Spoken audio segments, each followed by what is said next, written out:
नमस्कार, आप देख रहे हैं दैनिक भास्कर उत्तराखंड उत्तर प्रदेश में। हूं आपके साथ सपना पांडे।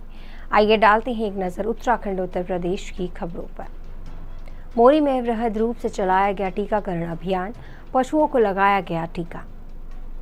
मोरी में राष्ट्रीय रोग नियंत्रण कार्यक्रम के अंतर्गत टीकाकरण शिविर आयोजित हुआ, जिसमें खुरिया का टीका पशुओं को लगाया गया।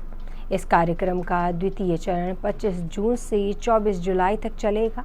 इस कार्यक्रम के तहत उत्तरकाशी जनपद में 1,31,424 महिष वंशीय एवं गौवंशियों का टीकाकरण का लक्ष्य रखा गया है। मोरी से हरीश चौहान की रिपोर्ट। आप यहाँ पहुँचे होंगे तो आपके सामने एक सूचना मिली थी, तो सूचना के तहत क्या आप लोग वहाँ पहुँचे? आपने क्या ट्रीटमेंट करा आज?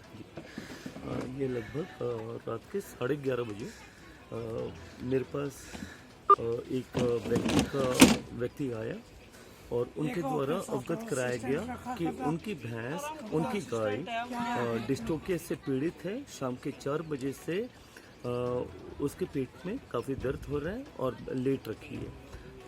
तत्पश्चात मैम और मेरी टीम, डॉक्टर नमित एवं मिस्टर मनोज जो हमारे फील्ड ऑफिसर हैं और एक हमारे पशुधन सहायक, हम चारों लोग अपने निजी वाहन पे गए और लगभग 1:30 बजे वहाँ पर पहुँचे हैं ग्राम मैदानों में। और 1 किलोमीटर, लगभग 1 किलोमीटर के आसपास सर 1:30 बजे जी रात्रि रात के 1:30 बजे उस गांव में पहुँचे। गांव पहुँचने के बाद काफ़ी कंडीशन बहुत ज़्यादा ख़राब थी उक्त गाय की। कोशिश करके रात के 3-3:15 बजे के आसपास पूरा ये सफल इलाज किया गया। मरा हुआ बच्चा था, उसे बाहर निकाला और गौ माता की जान बचाई।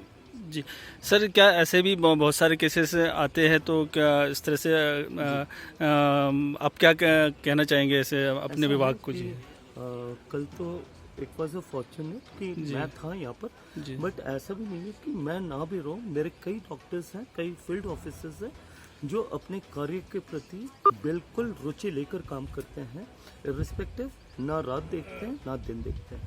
और मेरे ऐसे कई डॉक्टर्स हैं, कम से कम 5 तो मैं अभी नाम गिना सकता हूँ, पर मुझे अपनी पूरी टीम पर पूरा भरोसा है। जी सर, अभी चर्चा चल रही थी, बहुत से लोग कहते हैं जो टीकाकरण होता है गर्भधारण वाला जो गाय का, तो बहुत से टीकाकरण फेल हो जाता है, उसका कारण क्या है? नहीं मेरे नज़र में तो ये गलत है।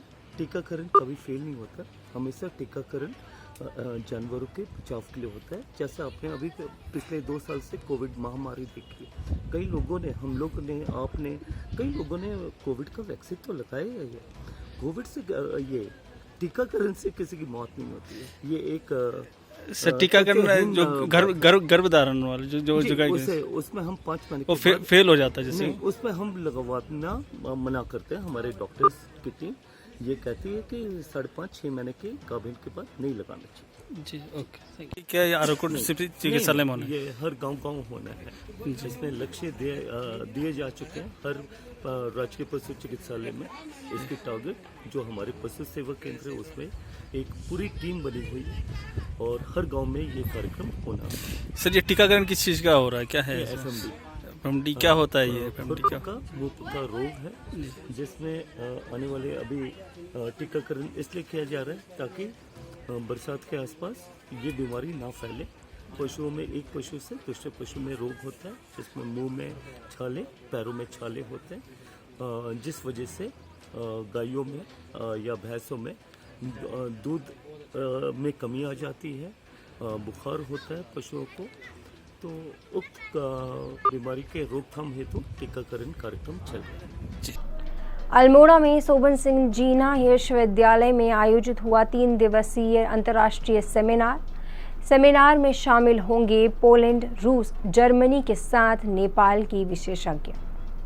अल्मोड़ा के सोबन सिंह जीना विश्वविद्यालय द्वारा 3 दिवसीय अंतर्राष्ट्रीय सेमिनार का आयोजन अल्मोड़ा में किया जा रहा है, जिसमें भारत और नेपाल के पुराने संबंधों के साथ नए संबंधों के विषय में चर्चा की जाएगी, जिसमें बोली, भाषा, संस्कृति, इतिहास, व्यापार के साथ आपसी संबंधों को कैसे बढ़ाया जाए, इस पर विशेष चर्चा होगी। इस अंतर्राष्ट्रीय सेमिनार में पोलैंड, रशिया, जर्मनी के साथ नेपाल के विशेषज्ञों द्वारा भागीदारी की जाएगी। अल्मोड़ा से सोनू सजवाली की report. Indo Nepal relations and Uttarakhand shared history and culture, इसमें जो 3 दिवसीय अपनी अंतर्राष्ट्रीय सेमिनार होने जा रहा है, जिसमें मैंने अभी बताया था कि आपको 6 देशों के लोग जो उसके विशेषज्ञ हैं उस क्षेत्र में काम कर रहे हैं, विदेश के लोग भी, जिसमें नेपाल है, नेपाल तो अपना है ही, इसके अलावा जर्मनी है, पोलैंड है और रशिया और अमेरिका। भारतीय लोग तो अपने रहेंगे, तो ऐसे विदेश के लोग भी आ रहे हैं। कुछ लोग इसमें ऑनलाइन भी इसमें जुड़ने का ऐसा उन लोगों ने उन्होंने स्वीकृति दी है।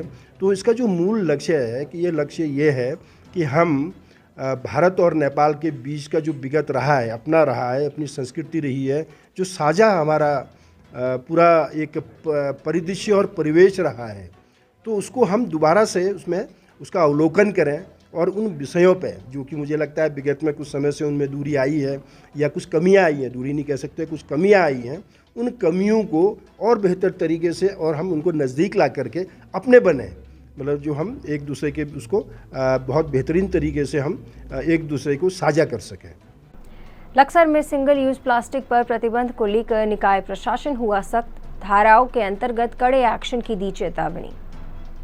लक्सर में 30 जून से सिंगल यूज प्लास्टिक पर प्रतिबंध को लेकर निकाय प्रशासन सख्त हो गया है। 75 माइक्रोन से कम के विनिर्माण सहित आयात, भंडारण, वितरण और बिक्री को प्रतिबंधित किया गया है। साथ ही उल्लंघन करने पर निगम संगत धाराओं के अंतर्गत कड़े एक्शन की चेतावनी दी गई है। लक्सर से अमित गिरी गोस्वामी की रिपोर्ट। लक्सर में रेलवे द्वारा चलाया गया अनाधिकृत यात्रियों के विरुद्ध बड़ा किलेबंदी जांच अभियान। प्लेटफॉर्म और रेलगाड़ियों में बिना टिकट यात्रियों से वसूली गई भारी जुर्माना। लक्सर में रेलवे द्वारा अनाधिकृत यात्रियों के विरुद्ध बड़ा किलेबंदी जांच अभियान चलाया गया और रेलवे स्टेशन पर प्लेटफॉर्म और रेलगाड़ियों में बिना टिकट यात्रियों की भारी जुर्माना भी वसूला गया। आपको बता दें, डीआरएम और सीनियर डीसीएम के नेतृत्व में औचक टिकट जांच अभियान को अंजाम दिया गया था। तो वहीं औचक जांच अभियान में रेलवे अधिकारियों ने 384 की बड़ी संख्या में बेटिकट रेल यात्रियों को पकड़ा और उनसे 1,56,300 का जुर्माना भी वसूल किया गया।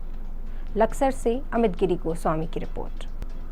बुलेटिन में आज के लिए बस इतना ही। जाने से पहले एक संदेश। कोरोना संक्रमण अभी खत्म नहीं हुआ है, तो इससे बचे रहने के लिए समय पर वैक्सीन लगवाएं, मास्क पहनें, सामाजिक दूरी का ध्यान रखें और बाकी खबरों के लिए देखते रहिए दैनिक भास्कर उत्तराखंड।